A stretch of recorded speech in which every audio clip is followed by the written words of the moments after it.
En 1990, la ville de Lyon, avec ses rues sinueuses qui résonnaient de siècles d'histoire et son architecture Renaissance qui s'élevait majestueusement, fut le théâtre d'un crime qui allait choquer tout le monde et plonger la communauté dans un mystère durable. L'air d'automne, humide et lourd, semblait annoncer la tragédie qui était sur le point de se produire. Isabelle Dubois, une talentueuse artiste plasticienne de 32 ans originaire de Paris, avait trouvé à Lyon le cadre parfait pour sa passion et son travail. C'était une figure vibrante, connue pour son énergie contagieuse et pour ses œuvres qui défiaient les conventions, exposant l'âme humaine avec une sensibilité rare. La découverte du corps d'Isabelle eut lieu de manière brutale et inattendue. Ce fut une voisine, Madame Dubois, dont le nom de famille, ironiquement, faisait écho à celui de la victime, bien que sans aucun lien de parenté, qui fit la terrible constatation. Préoccupée par l'absence d'Isabelle et par le silence inhabituel venant de l'appartement du 3e étage, elle décida de vérifier. En forçant la porte, qui était simplement entr'ouverte, elle se retrouva face à une scène d'horreur. Isabelle gisait sans vie sur le sol de son salon, au milieu d'un chaos d'objets renversés. L'appel à la police fut immédiat, et le son des sirènes déchira le calme de cet après-midi pluvieux, attirant des regards curieux et inquiets. L'inspecteur Jean-Pierre Delacroix, un vétéran de la Sûreté nationale avec des années d'expérience dans les crimes complexes, fut le premier à arriver sur les lieux du crime. Son regard perspicace capta immédiatement les détails macabres. Le salon d'Isabelle, autrefois un sanctuaire de créativité, était méconnaissable. Une statuette en bronze, qui ornait auparavant une table d'appoint, gisait brisée sur le sol, ses morceaux pointus tachés de sang, un possible instrument du meurtre. Les tiroirs d'un ancien secrétaire étaient ouverts, leur contenu éparpillé, suggérant un cambriolage ou un vol. Cependant, quelque chose ne collait pas. Des objets de valeur, comme des bijoux, et quelques œuvres d'art de petite taille, qui étaient visibles, n'avaient pas été touchés. Ce détail troublant souleva la première de nombreuses questions. L'équipe de la police scientifique, dirigée par le docteur Émilie Moreau, une pathologiste de renom, arriva peu après, transformant l'appartement en un laboratoire improvisé. Le docteur Moreau estima l'heure du décès entre 20h et 23h la veille au soir, en se basant sur la température corporelle et la rigidité cadavérique.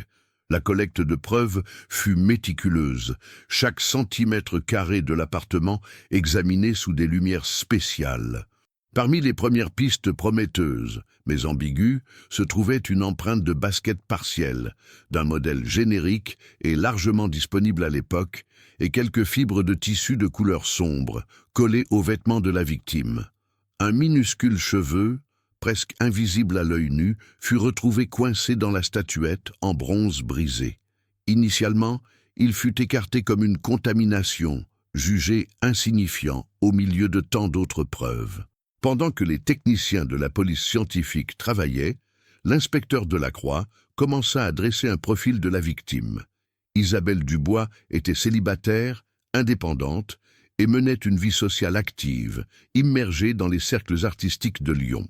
Sa passion pour l'art était sa force motrice, et elle était au sommet de sa carrière, récemment honorée par l'opportunité d'une exposition individuelle très convoitée à la Galerie Beaux-Arts, un exploit que beaucoup de ses pairs enviaient. Elle avait bâti sa réputation avec effort et talent, et son succès récent était un motif de célébration pour ses amis les plus proches, mais aussi de jalousie pour certains. Les premières interviews révélèrent qu'Isabelle était une femme à forte personnalité, qui n'hésitait pas à exprimer ses opinions, y compris sur le travail d'autres artistes. Un voisin discret, Pierre Dubois, qui habitait à l'étage inférieur, fut l'un des premiers à être interrogé dans le cadre de la routine de l'enquête. Il se présenta comme un admirateur de l'art d'Isabelle, mais nia tout contact significatif avec elle la nuit du crime. Son calme et sa politesse, cependant, parurent un peu forcés à l'inspecteur Delacroix, qui nota son nom comme une personne d'intérêt, bien que sans aucune preuve concrète le reliant au crime à ce moment-là. L'enquête, encore à ses débuts, promettait d'être un puzzle complexe, avec des pièces qui semblaient s'emboîter mais qui, sous un examen plus attentif, révélaient plus de questions que de réponses. La vie d'Isabelle, bien que brillante et pleine de joie de vivre, n'était pas dépourvue de complexité. Célibataire par choix, elle se consacrait intensément à son art, mais entretenait un cercle social vibrant, ponctué de vernissages, de discussions philosophiques dans des cafés bohèmes et d'affaires de cœur passagères. Sa récente réussite, l'exposition individuelle à la prestigieuse Galerie Beaux-Arts, était le point culminant d'années de travail acharné et de talent indéniable. Cependant, ce succès, tel une lame à double tranchant, avait apporté non seulement de l'admiration, mais aussi un courant souterrain de jalousie et de ressentiment. L'inspecteur Delacroix savait que, dans le monde de l'art, la passion pouvait facilement se transformer en obsession, et la rivalité en quelque chose de bien plus sombre. Pendant que l'équipe de la police scientifique fouillait chaque recoin de l'appartement d'Isabelle, Delacroix et son équipe se plongeaient dans sa vie personnelle et professionnelle. On découvrit que, dans les semaines précédant sa mort, Isabelle avait reçu une série d'appels anonymes, toujours depuis des cabines téléphoniques publiques. Les appels étaient silencieux ou ne contenaient que des chuchotements indéchiffrables, ce qu'elle avait qualifié de mauvaises plaisanteries, mais qui prenaient maintenant, sous le prisme du crime, une tournure sinistre. Ces appels anonymes étaient une autre pièce du puzzle qui semblait devenir de plus en plus complexe. Les premiers suspects à être interrogés furent les plus proches d'Isabelle. Un ex-petit ami, un musicien avec qui elle avait eu une relation tumultueuse, fut interrogé de manière exhaustive, mais il présenta un alibi solide, confirmant qu'il était en tournée dans une autre ville la nuit du crime. Un de ses élèves, un jeune artiste avec qui Isabelle avait eu des désaccords récents sur son travail, fut également considéré. Il était connu pour son tempérament explosif et pour nourrir une admiration presque maladive pour son mentor. Cependant, son agressivité verbale ne semblait pas se traduire en violence physique, et les preuves contre lui étaient, au mieux, circonstancielles, sans aucun lien direct avec la scène du crime. La liste des témoins s'allongeait de jour en jour, dépassant les 40 personnes. Amis, collègues artistes, voisins, galeristes, tous furent interrogés dans l'espoir de trouver un indice qui pourrait percer le voile du mystère. C'est au cours de ces entretiens que le nom de Pierre Dubois, le voisin du dessous, commença à apparaître plus fréquemment, bien que de manière subtile. Certains voisins commentèrent sa présence constante aux expositions d'Isabelle, son admiration pour elle qui frisait l'obsession, et la façon dont il semblait toujours être dans les parages. L'inspecteur Delacroix, qui le considérait déjà comme une personne d'intérêt, commença à se concentrer davantage sur lui. Les enquêtes sur Pierre Dubois révélèrent un homme discret, presque invisible, mais avec une facette cachée. Il était un artiste amateur, et l'idée qu'il avait été son élève ou candidat rejeté pour la même bourse se transforma en la vérité qu'il avait tenté une collaboration avec Isabelle pour une exposition importante. C'est alors qu'elle, dans une conversation qu'il surprit accidentellement, qualifia son travail artistique de médiocre, un coup humiliant pour son ego fragile. Peu après le crime, Pierre Dubois disparut de Lyon. Son déménagement soudain fut justifié par une prétendue opportunité d'emploi dans une autre ville, qui se révéla plus tard être un emploi temporaire et de bas niveau, bien en deçà de ses qualifications, soulevant de sérieux doutes sur la véracité de son motif de départ. L'équipe de Delacroix découvrit une piste tardive et troublante, un appel téléphonique passé depuis l'appartement d'Isabelle des heures après sa mort. L'appel, court et vers un numéro non identifié, fut enregistré dans les archives de l'opérateur local. Qui aurait pu passer cet appel? Et pourquoi?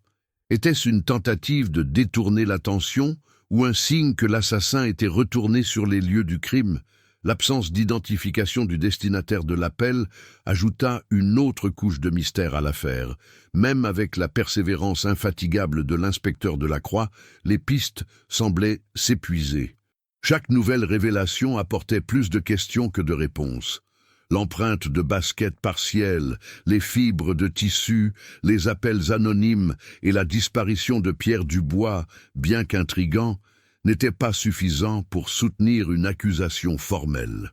Après 6 mois d'une enquête exhaustive qui avait consumé ressources et espoirs, l'affaire d'Isabelle Dubois fut classée. Un cold case en puissance, une victime de plus dont l'assassin restait en liberté, enveloppé dans les ombres de l'impunité. Lyon, une ville fière de son histoire, portait désormais la tâche d'un mystère non résolu. Le classement de l'affaire Isabelle Dubois, après 6 mois d'une enquête frénétique et en même temps frustrante, jeta une ombre glaciale sur Lyon. La ville, qui avait suivi la tragédie avec appréhension, ressentait maintenant le poids de l'impunité. Pour l'inspecteur Jean-Pierre Delacroix, cependant, l'affaire n'a jamais été réellement classée. L'image d'Isabelle, sa passion pour l'art et le mystère entourant sa mort continuaient de le hanter. Il savait qu'il y avait quelque chose de plus, un détail crucial qui avait échappé, une pièce du puzzle qui restait cachée dans l'ombre. L'affaire Isabelle Dubois était pour lui une blessure ouverte dans l'âme de la justice. Pour comprendre la profondeur de la perte et la complexité du crime, il est impératif de plonger encore plus profondément dans la vie d'Isabelle. Ses amis et collègues la décrivaient comme une force de la nature, une artiste authentique qui vivait et respirait son art. Colette Bernard, sa meilleure amie et confidente, avec qui Isabelle partageait un atelier dans le quartier bohème de la Croix-Rousse, se souvenait de la joie contagieuse d'Isabelle et de sa capacité à voir la beauté là où d'autres ne voyaient que le trivial. Isabelle avait une lumière propre, un éclat qui attirait les gens, a déclaré Colette dans un témoignage émouvant. Mais cette même lumière a peut-être aussi attiré les ténèbres. Le directeur de l'École nationale supérieure des beaux-arts de Lyon, où Isabelle avait étudié et parfois enseigné, M. Antoine Dubois, sans lien de parenté avec la victime ou le suspect, souligna le talent exceptionnel d'Isabelle et son refus de compromettre sa vision artistique, une caractéristique qui lui valut autant d'admiration que parfois d'inimitié. Même avec l'affaire officiellement classée, l'inspecteur Delacroix n'arrivait pas à s'en détacher. Pendant son temps libre ou après le travail, il revisitait les archives, feuilletait les rapports, examinait les photographies de la scène de crime, comme s'il pouvait, par pure persévérance, faire parler les preuves. Il croyait fermement que la vérité était là, cachée sous ses yeux. Ce minuscule cheveu sur la statuette, l'appel post-mortem, la disparition de Pierre Dubois, tout cela formait une mosaïque incomplète, mais avec un potentiel de révélation. Son intuition, forgée par des années de service, criait que le cold case d'Isabelle Dubois n'était pas une affaire sans solution, mais une affaire avec une solution non encore trouvée. Cependant, la pression hiérarchique était implacable. Faute de nouvelles pistes concrètes et de ressources, le commandement de la Sûreté nationale considéra l'affaire comme une impasse.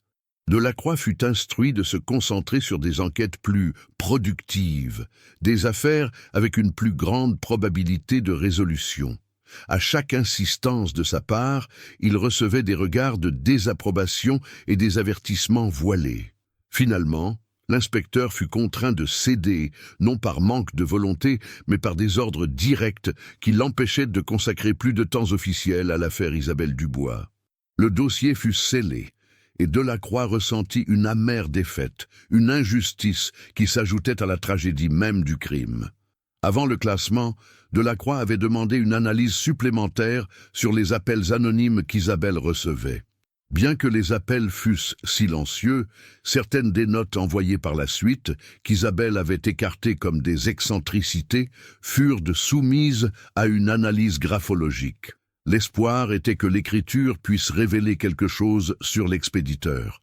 L'experte en graphologie, Madame Cécile Moreau, sœur de la pathologiste, conclut que les notes présentaient des traits d'obsession et une écriture qui, bien que déguisée, suggérait une personnalité méthodique et contrôlante. Elle pointa une possible dyslexie ou une tentative délibérée de masquer l'écriture, mais sans échantillon de comparaison, l'analyse ne put avancer.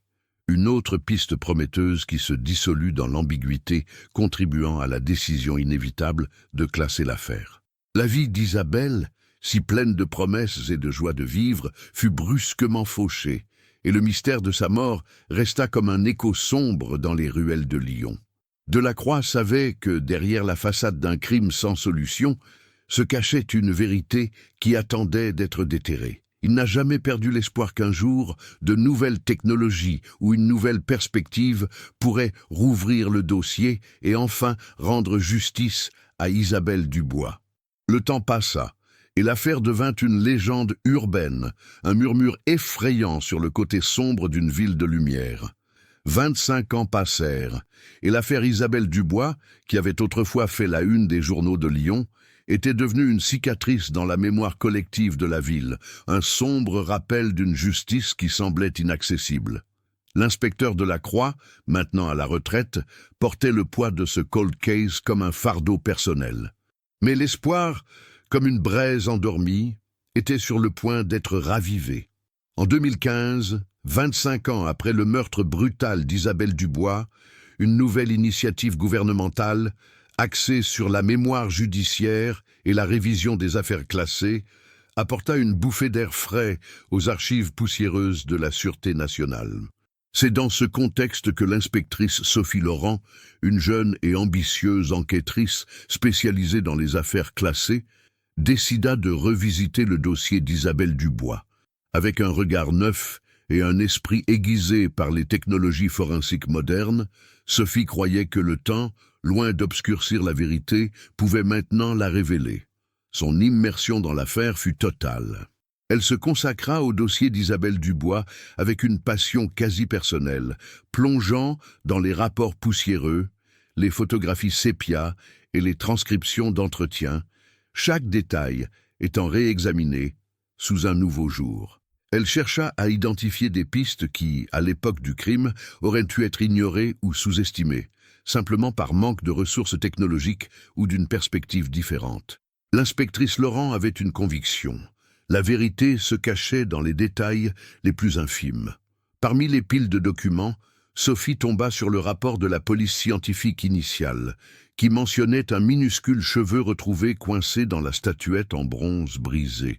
L'objet, initialement écarté comme une contamination et jugé insignifiant, représentait maintenant, avec l'analyse ADN de pointe, inexistante à l'époque du crime, une promesse révolutionnaire. Elle savait que, s'il y avait suffisamment de matériel génétique, cette petite preuve pourrait être la clé pour élucider le mystère. L'inspectrice Laurent réexamina également les fibres de tissu de couleur sombre collées aux vêtements de la victime, qui avaient été collectées par l'équipe du docteur Moreau en 1990. À cette époque, l'analyse des fibres était limitée. Maintenant, avec des bases de données de tissus beaucoup plus vastes et des techniques de microscopie électronique, il était possible d'identifier la composition exacte des fibres et, potentiellement, de retrouver leur origine. De plus, une note en marge dans l'un des rapports de l'inspecteur Delacroix attira son attention. Un bouton de manteau, trouvé discrètement sous le tapis du salon d'Isabelle, qui avait été classé comme « sans pertinence ». Pour Sophie, aucun détail n'était sans pertinence. Dans une vieille boîte d'effets personnels d'Isabelle, soigneusement conservée par la famille et remise à la police à l'époque, Sophie trouva un agenda vintage avec quelques notes énigmatiques des derniers mois de la vie de l'artiste. Ce n'étaient pas des journaux intimes détaillés, mais de petits rappels et observations sur des personnes et des événements. L'une de ces notes, datée de quelques semaines avant le crime, disait « Pierre, encore cet homme. Un peu trop près, n'est-ce pas ?» La mention du nom Pierre et l'expression de malaise déclenchèrent une alerte immédiate dans l'esprit de l'inspectrice. Sophie décida de revoir les témoins originaux, à la recherche de nouvelles perspectives ou de souvenirs longtemps endormis. En interrogeant à nouveau Colette Bernard, la meilleure amie d'Isabelle et d'autres collègues du cercle artistique, les nouveaux entretiens révélèrent un détail crucial.